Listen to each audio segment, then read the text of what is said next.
Hello, and welcome to the Speak Up English. Today we'll listen to one of the most powerful speeches by former U.S. President Barack Obama. Before he was a politician, Obama was already known as a gifted speaker who inspired people around the world. His speeches didn't just deliver messages, they moved hearts through the way he spoke. His speaking skills weren't just a matter of talent. He studied at Harvard Law School and became the first Black president of the Harvard Law Review, where he developed his logical thinking and writing skills.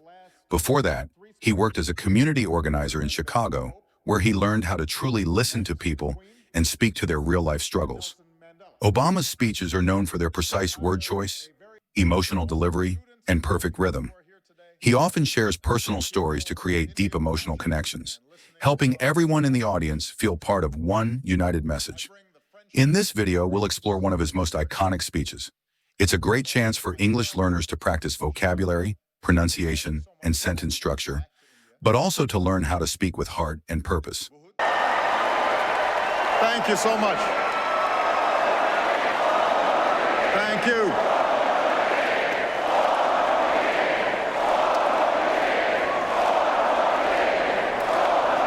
Thank you so much. Thank you. Thank you very much, everybody. Thank you. Michelle, I love you so much. A few nights ago, everybody was reminded just what a lucky man I am.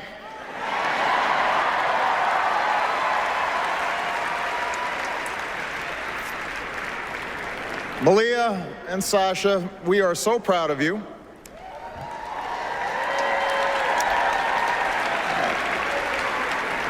And yes, you do have to go to school in the morning.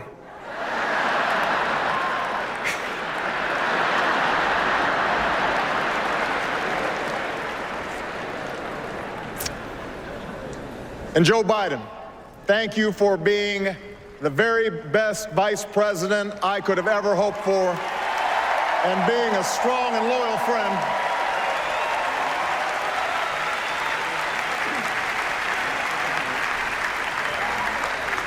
Madam Chairwoman, delegates, I accept your nomination for President of the United States.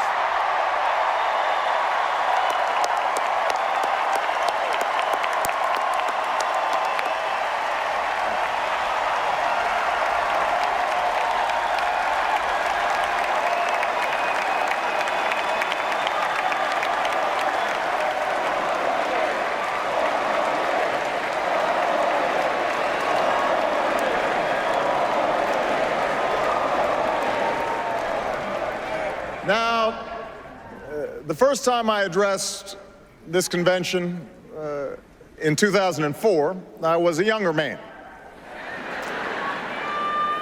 A Senate candidate from Illinois who spoke about hope. Not blind optimism, not wishful thinking, but hope in the face of difficulty. Hope in the face of uncertainty. That dogged faith in the future which has pushed this nation forward even when the odds are great, even when the road is long. 8 years later, that hope has been tested by the cost of war, by one of the worst economic crises in history, and by political gridlock that's left us wondering whether it's still even possible to tackle the challenges of our time. I know campaigns can seem small, even silly sometimes. Trivial things become big distractions. Serious issues become sound bites. The truth gets buried under an avalanche of money and advertising. I mean, if you're sick of hearing me approve this message, believe me, so am I.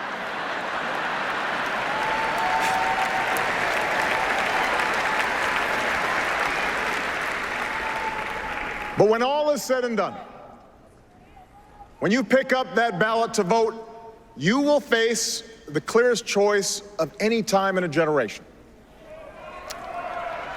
Over the next few years, big decisions will be made in Washington on jobs, the economy, taxes and deficits, energy, education, war and peace. Decisions that will have a huge impact on our lives and on our children's lives for decades to come. And on every issue, the choice you face won't just be between two candidates or two parties. It will be a choice between two different paths for America. A choice between two fundamentally different visions for the future. Ours is a fight to restore the values that built the largest middle class and the strongest economy the world has ever known.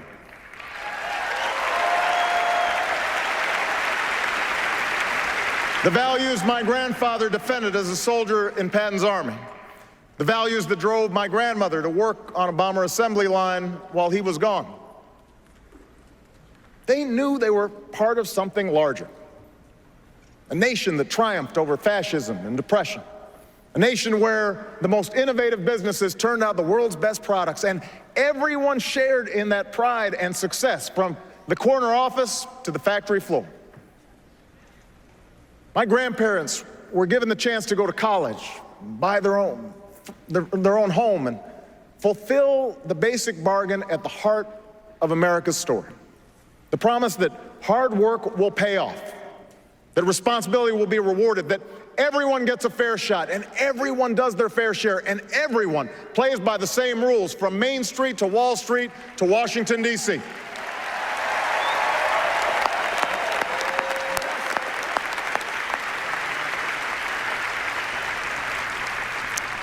And I ran for president because I saw that basic bargain slipping away. I began my career helping people in the shadow of a shuttered steel mill at a time when too many good jobs were starting to move overseas. And by 2008, we had seen nearly a decade in which families struggled with costs that kept rising, but paychecks that didn't. Folks racking up more and more debt just to make the mortgage or pay tuition, put gas in the car or food on the table. And when the house of cards collapsed in the Great Recession, millions of innocent Americans lost their jobs, their homes, their life savings, a tragedy from which we're still fighting to recover. Now, our friends down in Tampa at the Republican convention were more than happy to talk about everything they think is wrong with America, but they didn't have much to say about how they'd make it right. They want your vote, but they don't want you to know their plan. And that's because all they have to offer is the same prescriptions they've had for the last 30 years. Have a surplus? Try a tax cut. Deficit too high? Try another. Feel a cold coming on? Take 2 tax cuts, roll back some regulations, and call us in the morning.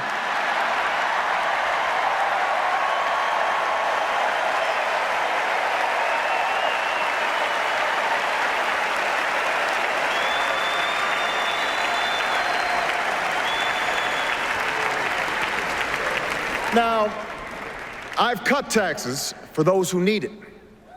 Middle-class families, small businesses. But I don't believe that another round of tax breaks for millionaires will bring good jobs to our shores or pay down our deficit. I don't believe that firing teachers or kicking students off financial aid will grow the economy or help us compete with the scientists and engineers coming out of China. After all we've been through, I don't believe that rolling back regulations on Wall Street will help the small businesswoman expand or the laid-off construction worker keep his home. We have been there, we've tried that, and we're not going back. We are moving forward, America.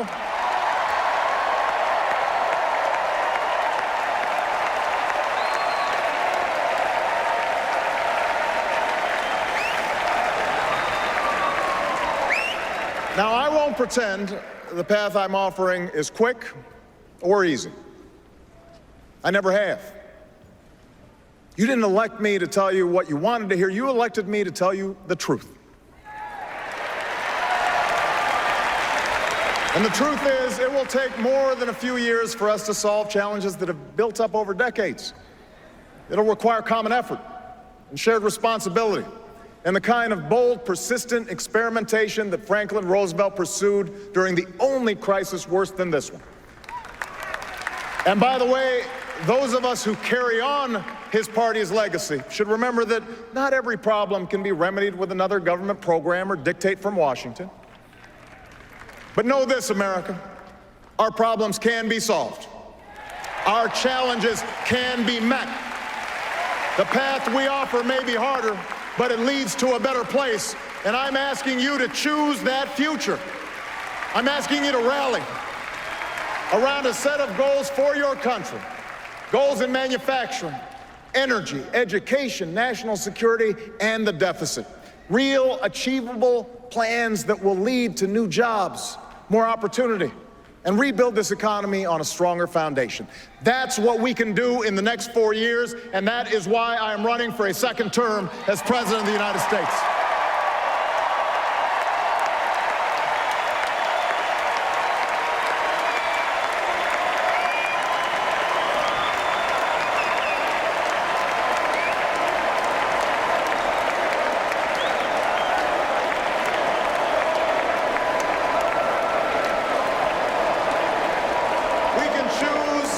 Future where we export more products and outsource fewer jobs.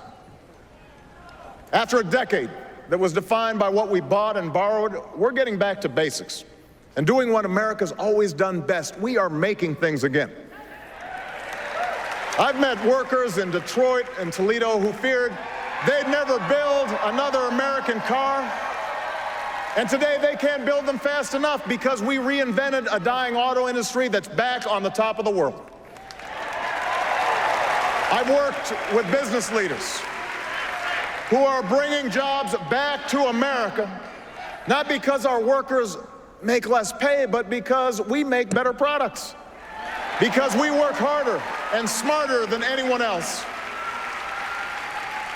I've signed trade agreements that are helping our companies sell more goods to millions of new customers, goods that are stamped with 3 proud words, made in America.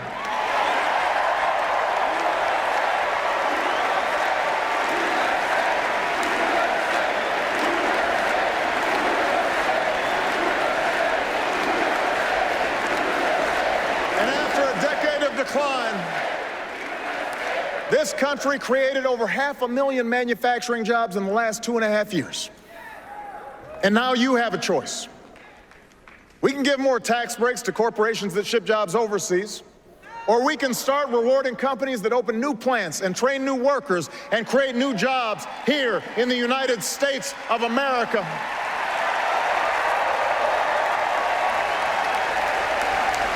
We can help big factories and small businesses double their exports. And if we choose this path, we can create 1 million new manufacturing jobs in the next 4 years. You can make that happen. You can choose that future. You can choose the path where we control more of our own energy. After 30 years of inaction, we raised fuel standards so that by the middle of the next decade, cars and trucks will go twice as far on a gallon of gas. We have doubled our use of renewable energy, and thousands of Americans have jobs today building wind turbines and long-lasting batteries. In the last year alone, we cut oil imports by 1 million barrels a day, more than any administration in recent history. And today, the United States of America is less dependent on foreign oil than at any time in the last 2 decades.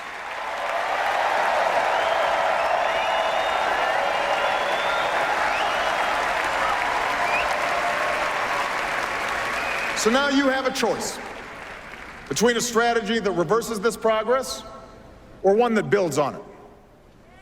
We've opened millions of new acres for oil and gas exploration in the last 3 years, and we'll open more.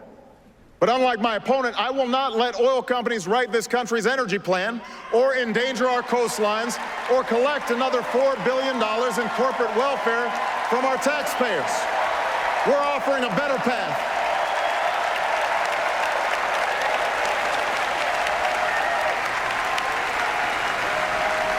We're offering a better path where we A future where we keep investing in wind and solar and clean coal, where farmers and scientists harness new biofuels to power our cars and trucks, where construction workers build homes and factories that waste less energy, where we develop a 100-year supply of natural gas that's right beneath our feet. If you choose this path, we can cut our oil imports in half by 2020 and support more than 600,000 new jobs in natural gas alone.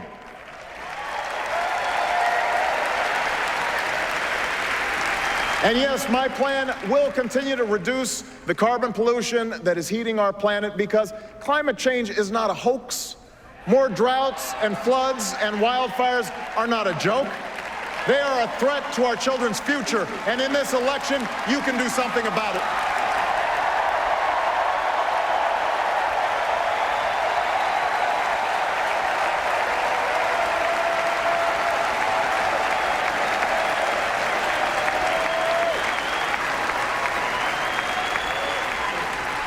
You can choose a future where more Americans have the chance to gain the skills they need to compete, no matter how old they are or how much money they have. Education was the gateway to opportunity for me. It was the gateway for Michelle. It was the gateway for most of you. And now, more than ever, it is the gateway to a middle-class life. For the first time in a generation, nearly every state has answered our call to raise their standards for teaching and learning. Some of the worst schools in the country have made real gains in math and reading. Millions of students are paying less for college today because we finally took on a system that wasted billions of taxpayer dollars on banks and lenders. And now you have a choice. We can gut education, or we can decide that in the United States of America, no child should have her dreams deferred because of a crowded classroom or a crumbling school. No family should have to set aside a college acceptance letter because they don't have the money. No company should have to look for workers overseas because they couldn't find any with the right skills here at home. That's not our future. That is not our future.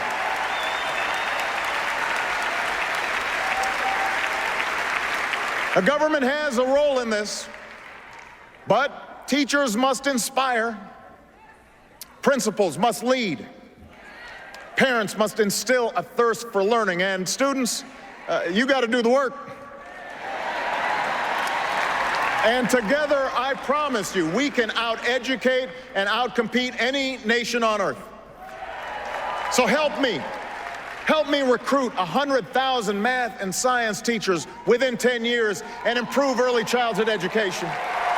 Help give 2 million workers the chance to learn skills at their community college that will lead directly to a job. Help us work with colleges and universities to cut in half the growth of tuition costs over the next 10 years. We can meet that goal together. You can choose that future for America.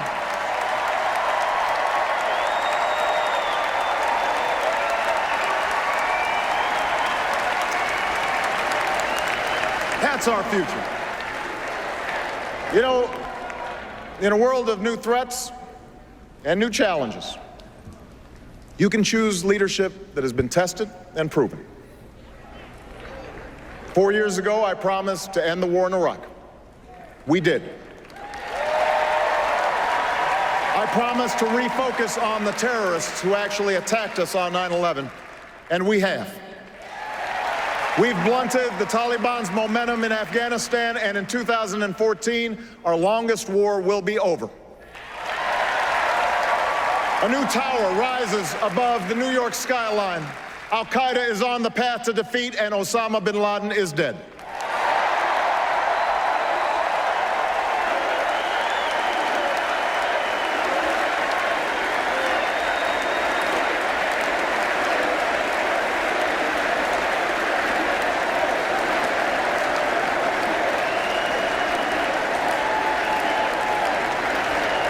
But tonight, we pay tribute to the Americans who still serve in harm's way. We are forever in debt to a generation whose sacrifice has made this country safer and more respected. We will never forget you. And so long as I'm Commander-in-Chief, we will sustain the strongest military the world has ever known. When you take off the uniform, we will serve you as well as you've served us, because no one who fights for this country should have to fight for a job or a roof over their heads or the care that they need when they come home.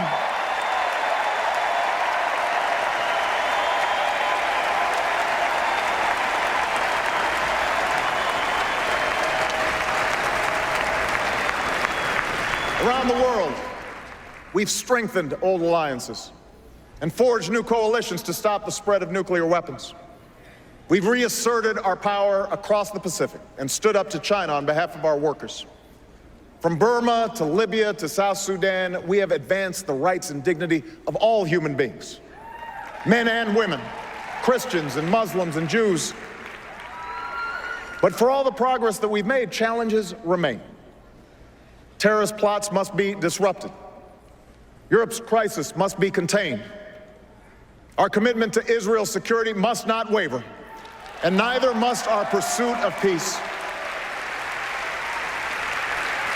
The Iranian government must face a world that stays united against its nuclear ambitions. The historic change sweeping across the Arab world must be defined not by the iron fist of a dictator or the hate of extremists, but by the hopes and aspirations of ordinary people who are reaching for the same rights that we celebrate here today. So now we have a choice. My opponent and his running mate are new to foreign policy. But from all that we've seen and heard, they want to take us back to an era of blustering and blundering that cost America so dearly.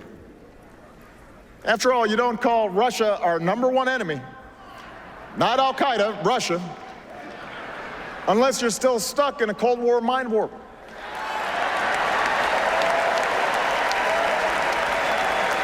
You might not be ready for diplomacy with Beijing if you can't visit the Olympics without insulting our closest ally.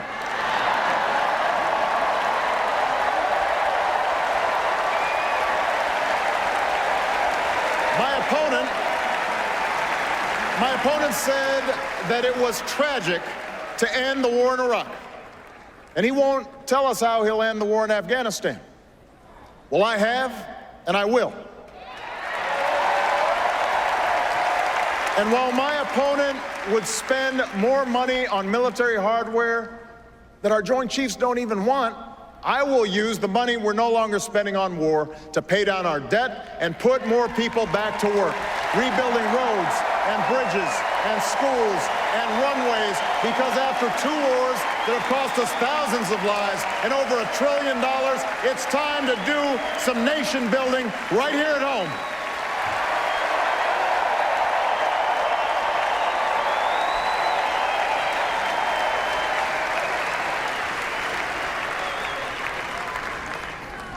You can choose a future where we reduce our deficit without sticking it to the middle class. Independent experts say that my plan would cut our deficit by $4 trillion. And last summer, I worked with Republicans in Congress to cut $1 billion in spending, because those of us who believe government can be a force for good should work harder than anyone to reform it so that it's leaner and more efficient and more responsive to the American people. I want to reform the tax code so that it's simple, fair, and ask the wealthiest households to pay higher taxes on incomes over $250,000. The same rate we had when Bill Clinton was president, the same rate we had when our economy created nearly 23 million new jobs, the biggest surplus in history, and a whole lot of millionaires to boot. Now, I'm still eager to reach an agreement based on the principles of my bipartisan debt commission. No party has a monopoly on wisdom. No democracy works without compromise. I want to get this done, and we can get it done. But when Governor Romney and his friends in Congress tell us we can somehow lower our deficits by spending trillions more on new tax breaks for the wealthy, well, what Bill Clinton call it? You do the arithmetic. You do the math. I refuse to go along with that. And as long as I'm president, I never will. I refuse to ask middle-class families to give up their deductions for owning a home or raising their kids just to pay for another millionaire's tax cut. I refuse to ask students to pay more for college or kick children out of Head Start programs to eliminate health insurance for millions of Americans who are poor and elderly or disabled. Also, those with the most can pay less. I'm not going along with that.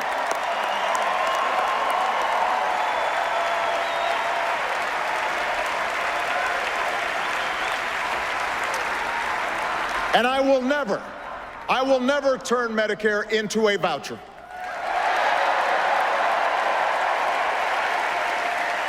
No American should ever have to spend their golden years at the mercy of insurance companies. They should retire with the care and the dignity that they have earned. Yes, we will reform and strengthen Medicare for the long haul, but we'll do it by reducing the cost of health care, not by asking seniors to pay thousands of dollars more. And we will keep the promise of Social Security by taking the responsible steps to strengthen it, not by turning it over to Wall Street.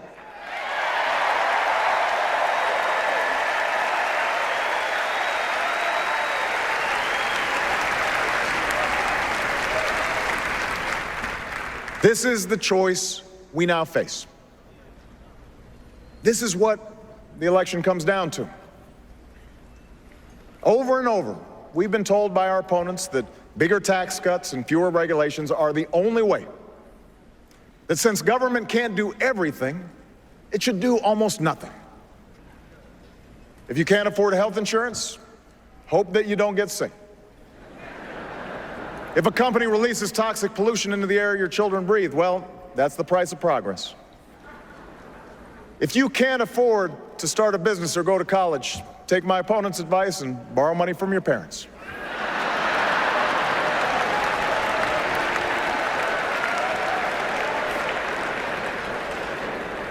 You know what? That's not who we are. That's not what this country's about. As Americans, we believe we are endowed by our Creator with certain inalienable rights, rights that no man or government can take away. We insist on personal responsibility, and we celebrate individual initiative. We're not entitled to success. We have to earn it. We honor the strivers, the dreamers, the risk takers, the entrepreneurs who have always been the driving force behind our free enterprise system, the greatest engine of growth and prosperity that the world's ever known. But we also believe in something called citizenship. Citizenship, a word at the very heart of our founding, a word at the very essence of our democracy. The idea that this country only works when we accept certain obligations to one another and to future generations. We believe that when a CEO pays his auto workers enough to buy the cars that they build, the whole company does better. We believe that when a family can no longer be tricked into signing a mortgage they can't afford, that family's protected, but so is the value of other people's homes. And so is the entire economy.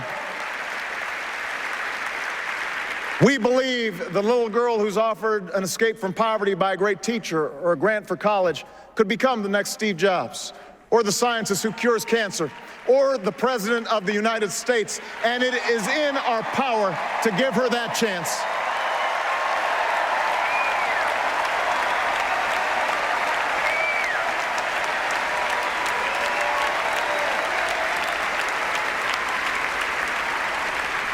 We know that churches and charities can often make more of a difference than a poverty program alone.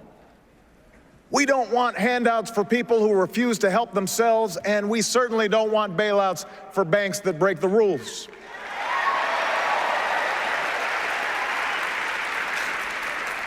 We don't think that government can solve all of our problems, but we don't think that the government is the source of all of our problems. any more than our welfare recipients or corporations or unions or immigrants or gays or any other group we're told to blame for our troubles.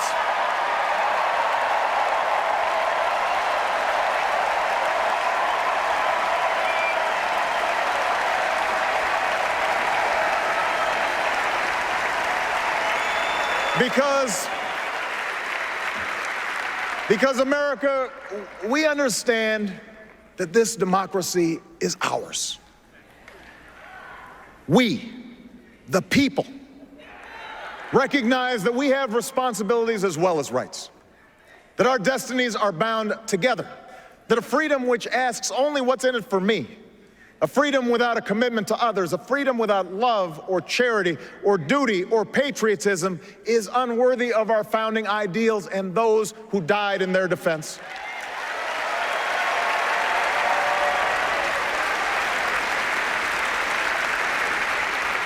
As citizens, we understand that America is not about what can be done for us, it's about what can be done by us, together, through the hard and frustrating but necessary work of self-government.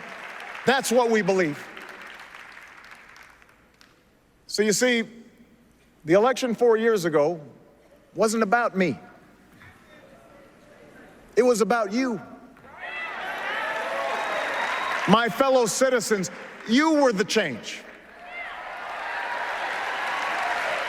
You're the reason there's a little girl with a heart disorder in Phoenix who'll get the surgery she needs because an insurance company can't limit her coverage. You did that.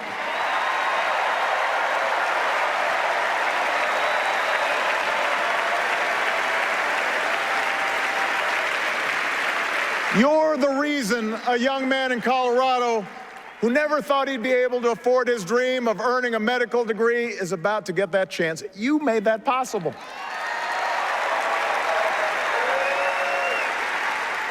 You're the reason a young immigrant who grew up here and went to school here and pledged allegiance to our flag will no longer be deported from the only country she's ever called home. Why selfless soldiers won't be kicked out of the military because of who they are or who they love. Why thousands of families have finally been able to say to the loved ones who served us so bravely, welcome home. Welcome home. You did that. You did that. You did that. If you turn away now, if you buy into the cynicism that the change we fought for is impossible, well, change will not happen. If you give up on the idea that your voice can make a difference, then other voices will fill the void. The lobbyists and special interests, the people with the $10 million checks who are trying to buy this election, and those who are trying to make it harder for you to vote. Washington politicians who want to decide who you can marry or control health care choices that women should be making for themselves.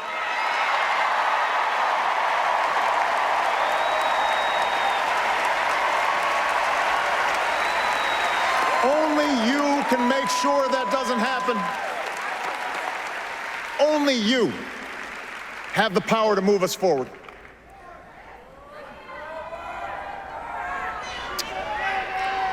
You know, I recognize that times have changed since I first spoke to this convention. Times have changed, and so have I. I'm no longer just a candidate. I'm the president.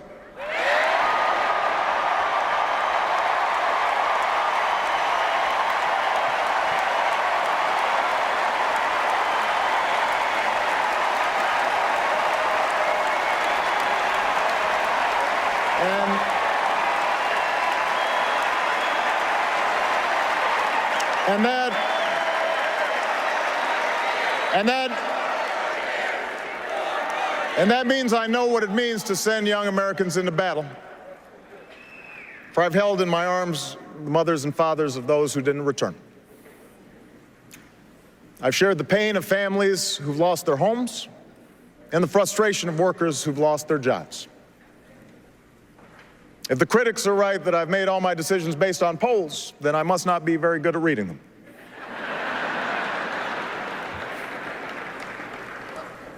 And while I'm very proud of what we've achieved together, I'm far more mindful of my own failings, knowing exactly what Lincoln meant when he said, "I have been driven to my knees many times by the overwhelming conviction that I had no place else to go."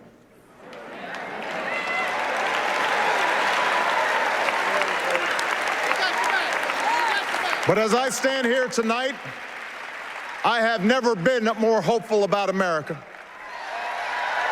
Not because I think I have all the answers, not because I'm naive about the magnitude of our challenges. I'm hopeful because of you.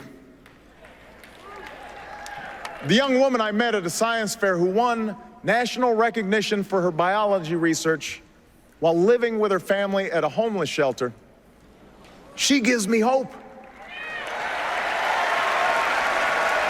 The auto worker who won the lottery after his plant almost closed but kept coming to work every day and bought flags for his whole town and one of the cars that he built to surprise his wife, he gives me hope. The family business in Warroad, Minnesota, that didn't lay off a single one of their 4,000 employees when the recession hit, even when their competitors shut down dozens of plants, even when it meant the owner gave up some perks and some pay, because they understood that their biggest asset was the community and the workers who had helped build that business. They give me hope.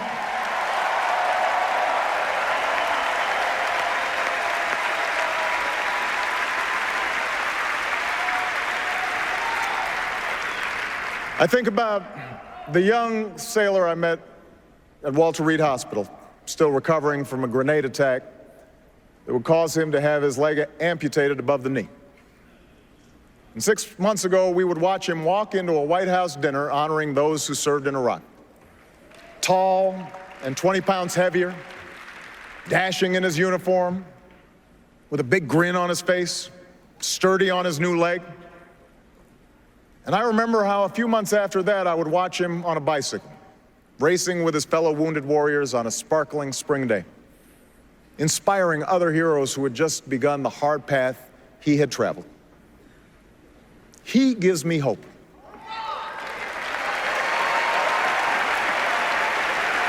He gives me hope. I don't know what party these men and women belong to. I don't know if they'll vote for me. But I know that their spirit defines us. They remind me in the words of Scripture that ours is a future filled with hope. And if you share that faith with me, if you share that hope with me, I ask you tonight for your vote.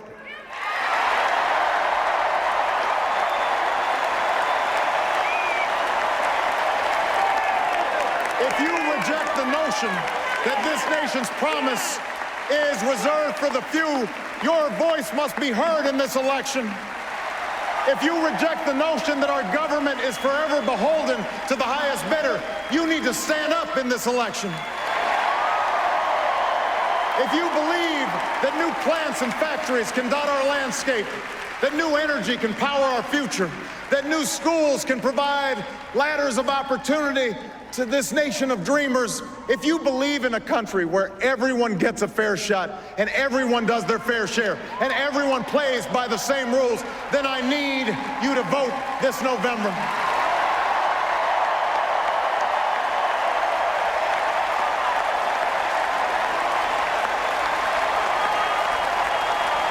America, I never said this journey would be easy, and I won't promise that now. Yes, our path is harder, but it leads to a better place. Yes, our road is longer, but we travel it together. We don't turn back. We leave no one behind. We pull each other up. We draw strength from our victories, and we learn from our mistakes, but we keep our eyes fixed on that distant horizon, knowing that Providence is with us and that we are surely blessed to be citizens of the greatest nation on earth. Thank you. God bless you. And God bless these United States.